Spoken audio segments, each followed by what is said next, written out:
Ashama hordoftoota chaanaalii yoonii shoo akkam jirtan fayyaa keessanii nuti waaqa faagalatu nagaa keenya har'a iddoo tokkotti argamnee jirra maatii tokko gidduutti jechuudha.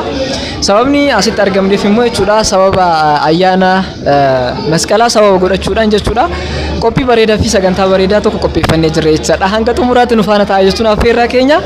Sana malee hordoftoota amantaa ortodoksii hundaafuu baga ayyaana masqalaa geessan geenya jechuun barbaada. Ayyaanichi ayyaana jaalalaa kan nagaa kan quufaa gabbinaa isiniif haa ta'u jennee jirra. Sana malee maatiin irra gidduutti argame jechuudha. Obboleettiin koo tokko biyya Arabaatirraa Bahareen irraa jechuudha. Sagantaa kana akkan hojjedhuuf na ajajjee jirti. Sana malee kennaa tokko qabdi jechaadha. Sarpiraayiziidha jedhame kennaa kana qopheessinee jirra jechuudha. Kennaa kana hagam akka itti tolu hagam akka gammachiisu wajjin ilaallaa hagan sagantaan kun xumurutti na faana taa'aa jechuun barbaada. Warri yeroo jalqabaaf gara chaanaala kootii dhuftan Yoonaasin jedhama. Chaanaala kana subscribe gochuudhaan maatii keenyatti dabalama. Sana malee viidiyoon keenya yoo isinitti tole share gochuudhaan laayikii tuquudhaan yaadaaf qeeqa wanta sirreessinu yoo kan jiraatu ta'e immoo koomentii jaalanu kaa'u keessan inni raanfatina jechuun barbaada. Hanga xumuraatti na faana taa'aa. Maqaa isaaniitti irraa kaasee wal bareetan deebi'a jechuudha. Turtii gaarii isiniif haa ta'u. Nagaa jirtu akkam jirtan? Nagaa galata waaqa. Ashii maqaa keessan irraa kaanetu wal barru. Maqaan keessan eenyu jedhama? Eessa jiraattanii wanta akkasii? Damee Addunnaan jedhama. Magaalaa Asallaa ganda duwwaa 8 jiraadha. Achirratti immoo dabalataan hojii dhuma dhuunfaa kootiin dalagaa waan ta'eef yaada akkasiitu jira. Wanta isinii wal bareef natti ture jira. Chaanaala kiyya irratti keessummaa akka taatan kanan barbaadeef keessaa inni tokkoffaani obboleettii Burtukaan jedhamtu biyya Arabaatii qabda jechaadha. Biyya Arabaatiin qaba obboleettii Burtukaan jedhamtu. Miti isheen immoo maaltu jira sagantaan gara chaanaala keenya kanaatiin jechuudha.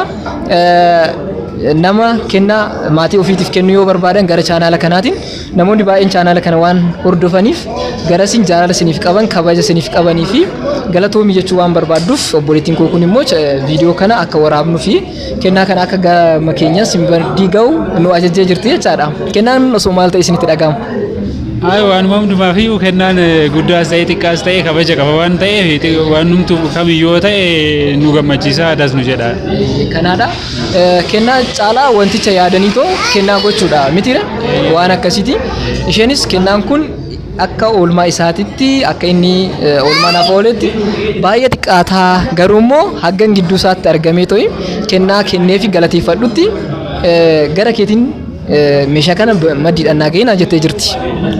Baay'ee galatooma isin jechuun akkasin seena waan ta'eef nama biraati wal barran se'e malee kallattii kanatti hin herregne waan ta'eef baay'ee galatoomaadha. Anallee dasna jedhee jira. Kennaan xiqqaan qabu waan ta'eef baay'ee dasna jedhee isiniinis wal baruu keenyaaf baay'ee dasnatti tole. Nus immoo jiraattota magaalaa kanaa waan taaneef yeroo gaarii wajjin qabaanna. Kana booda firoomni keenya sin jabaata waan ta'eedhaaf akkamiin gurtee waa'ee ishii xiqqoo haa kaasnuti. Nama akkamiiti obbolummaan keessanoo maal fakkaata? Nama gaariidha turte beektee nama amala qabudha. Nama amala gaarii qabu maatii dhuma keenya keessaayyuu maatii ijoollee shamarranii keessa amala gaarii qabdi. Baay'ee nama gara laafettiidha waan taateef anaanis baay'ee walitti dhiyaanna sanumaaf yaada jiru hundumaayyuu karaa kennaa kanaatiin ibsachuu barbaadde jechuun barbaada. Eshi obboleessa koo amma maaltu jira seetee gara chaanaala keenyatiin namoota baay'eedhaaf kennaa kenninee jirra kana dura. Isaanummaan achi nu ajajanii meeshaa akkanaa nu bitiite nama kana biraan nu ga'e nuun jedhanii nus sagantaa san qopheeffanneetoo akkatti wal argineetoo kennaa san biraan geenya jechaadha. Kanaafiyyuu har'a simaddiidhaan kan gahii ga'u nuun jedhan uffata aadaa wayiiti. Uffata aadaa kana immoo sababni isheen kana ajajjeef tokko ayyaanni masqalaa gahee jira. Lammata fuuldurri keenya irreecha. San malee immoo aadaa keenyaan oromummaa keenyaan uffata keenyaan akka sirriitti calaqqistee mul'attuuf uffata kana kennaa naa godhii fi naan jettee jirta. Uffaticha siifan kennaa daqiiqaa tokko na eegda jechaadha.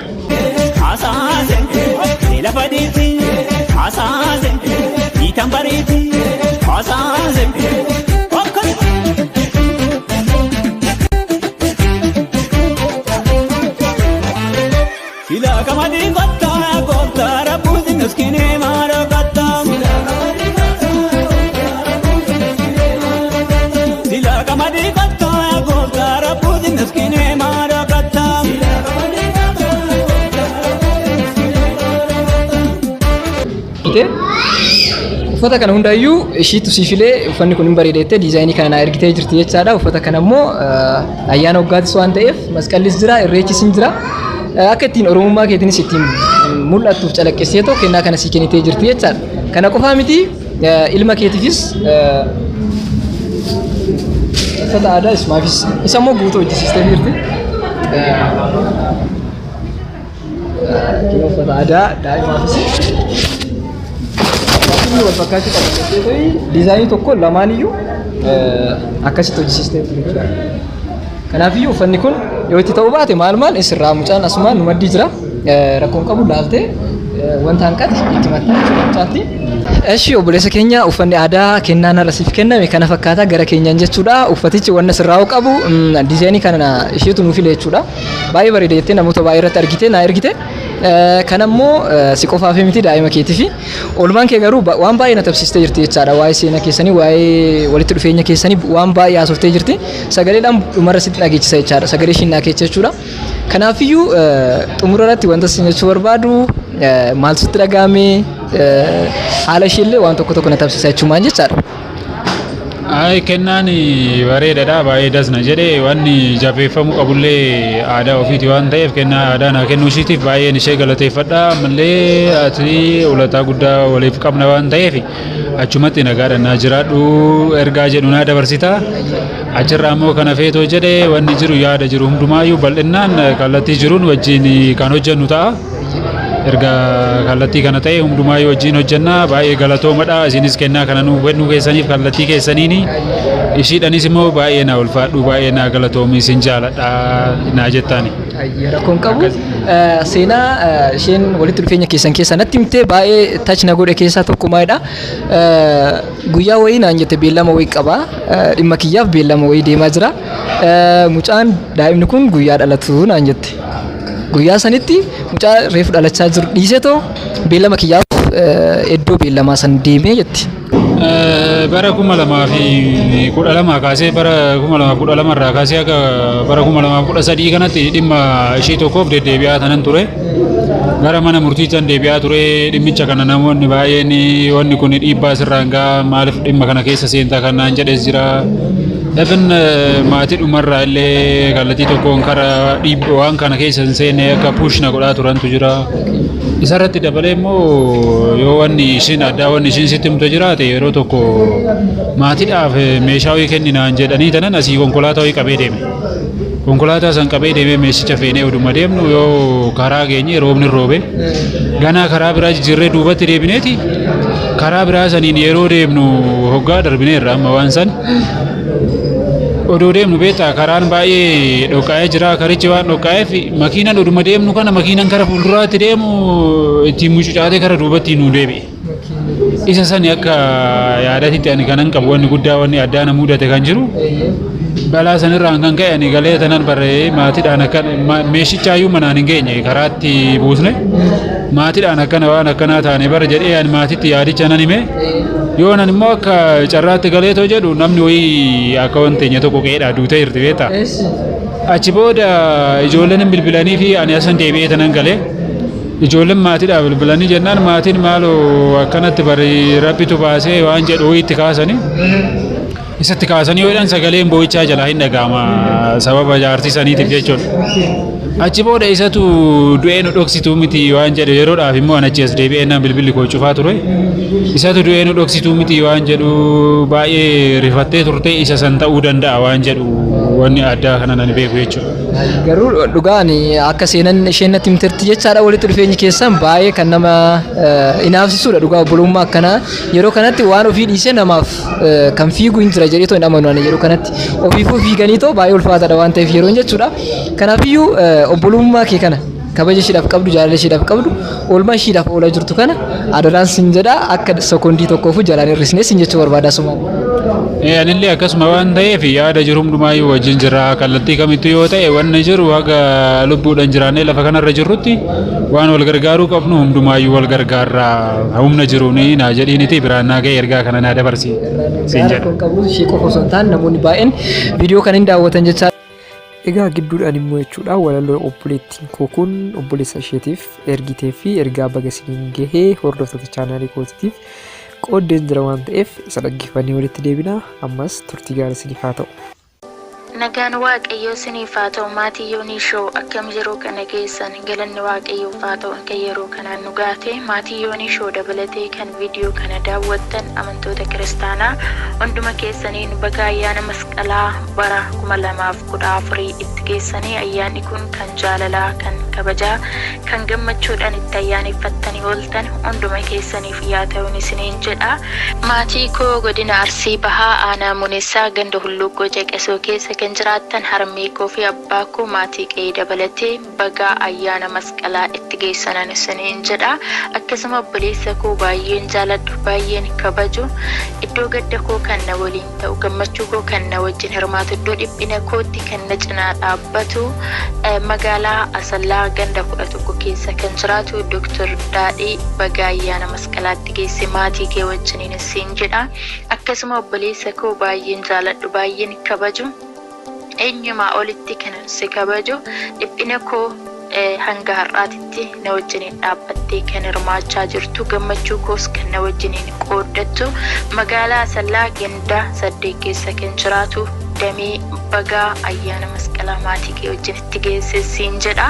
Obboleessa gaafa rakkoo kan naaf taate hirkoo olman kee hedduudha kan naaf olte tiruu koo rakkoo koof bakka buutee deemsa koo naaf dadhabdee abdiin itti hortee iddoo kana na dhaabdee of durattan si ilaalaa daawwitii koo yaa tiruu eenyuun sin qixxeessu kan sinaaf ga'u hin jiru galma gahumsa kootiif ati murteessaadha kalees ta'ee boriif atanaaf aanteedha asii achiin si ergaa akka daa'imaatti takkaa digdeen beektu ergaa ajaja kootti isa kan keef baatee kootiifis ni yaaddaa akka dhala keetti an obbolee keef dhiphattaa maal jedheen si ibsaa yaadatna hanqataa baay'een si jaaladhaa koodii koo yaadamii akkan ol jedhee dhaabbadhuuf sit mataa koo ol qabee akkan ol jedhee dhaabbadhuuf sit mataa koo ol qabee.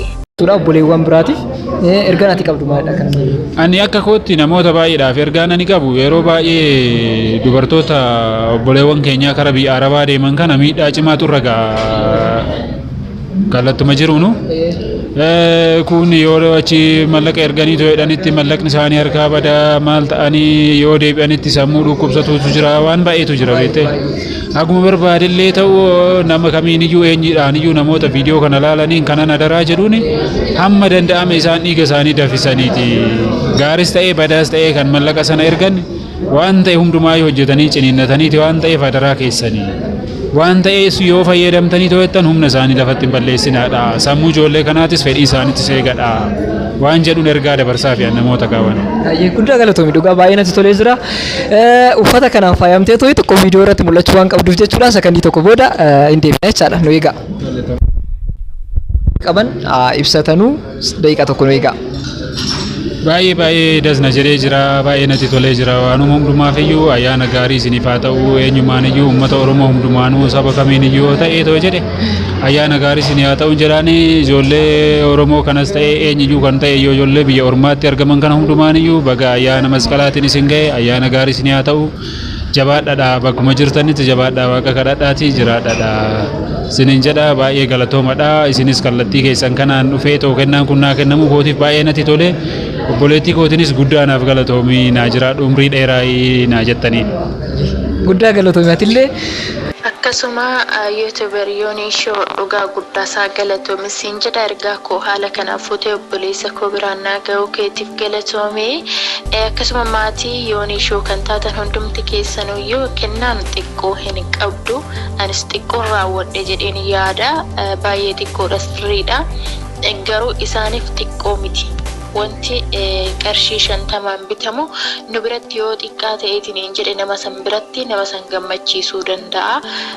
Ayyaanonni gara fuulduraatti jiran baay'eetu jiru waan ta'eef maatii keessanis gammachiisuuf ta'e YouTuberoota keenya cinaa dhaabbannee guddisuufis ta'e karaa ittiin nu gargaarudha. Ayyaanonni biraatis ni jiru waan ta'eef jaalallee hiriyyaa obboleettii haadha abbaa keessaniif waan tokko bitaati karaa yoonii shootiin qaqqabsiisuu yaalaa isiniin jedha. Sagantaan keenya har'aa kana fakkaata jechaadha. Sarpiraayiziin uffata aadaa Oromootiin akkatti bareennee walirraa babbareennee jechuudha. Ayyaana masqalaa wajjin dabarsaa jirra jechaadha. Hangan keessummaa biraatii fi viidiyoo biraatiin deebi'ee isiniif dhufuutti bakka jirtanitti nageenyi Waaqayyoo isiniif haa baay'atu jedha. Nagaanaaf ta'a. Akkuma yeroo hunda jennu viidiyoon keenya isinitti tole taanaan chaanaala kana sheerii gochuudhaan laayikii tuquudhaan yaadaaf qeeqa nama sarpiraayizii isinii goonu yookaan jiraatu ta'e immoo koomentii jalatti nu barreessuudhaan nu qunnamuu dandeessanii jechaadha. Hordoftoota amantaa kiristaanaa hundaan baga ayyaana masqalaa isiniin ga'e jechaan jira. Ayyaana gaarii isiniif haa ta'u. Atis guddaa galatoomii turtii gaarii isiniif haa ta'u. Tole galatoomaadha isinillee baay'ee galatoomaadha. Nagaan nu jiraadha ayyaana gaarii isiniif haa ta'u. Hunduma keenyaaf haa ta'u. Nagaan. Asaasen, la faditi, asaasen.